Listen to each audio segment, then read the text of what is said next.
शिवसेना आणि राष्ट्रवादी चिन्ह आणि पक्षाबाबतच्या सुनावणीला पुन्हा एकदा नवीन तारीख देण्यात आली आहे.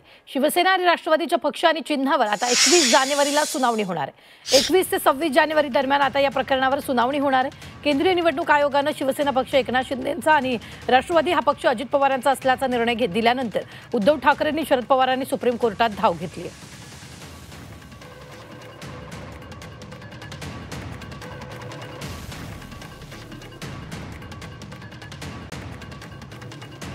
चिन्हाबाबत सुनावणी आता 21 जानेवारीला होणार आहे. झी 24 तासवर ही मोठी बातमी आपण पाहतोय.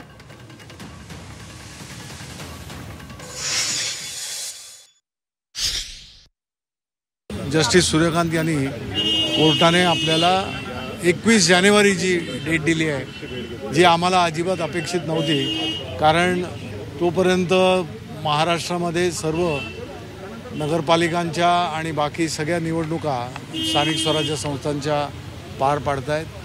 31 जानेवारीपर्यंत सुप्रीम कोर्टाचेच आदेश आहेत की या सर्व निवडणुका पार पाडाव्यात. आम्ही अर्जन्सीचं हे केलं होतं, परंतु कोर्टाने ते विचारत घेतलं. ते महाराष्ट्राच्या देशाच्या लोकशाहीमध्ये न्यायव्यवस्थेने खऱ्या अर्थाने योग्य वेळेला न्याय करण्याची आवश्यकता असते. परंतु दुर्दैवाने शिवसेनेच्या बाबत मात्र तारखेवर तारीख अशा पडल्या जातात आणि न्यायाची अपेक्षा करून आम्ही बसलो होतो. त्यावेळेला अशा पद्धतीने अपेक्षा भंग झालेल्या, त्यामुळे दुर्दैव आम्ही आमचंच समजतो.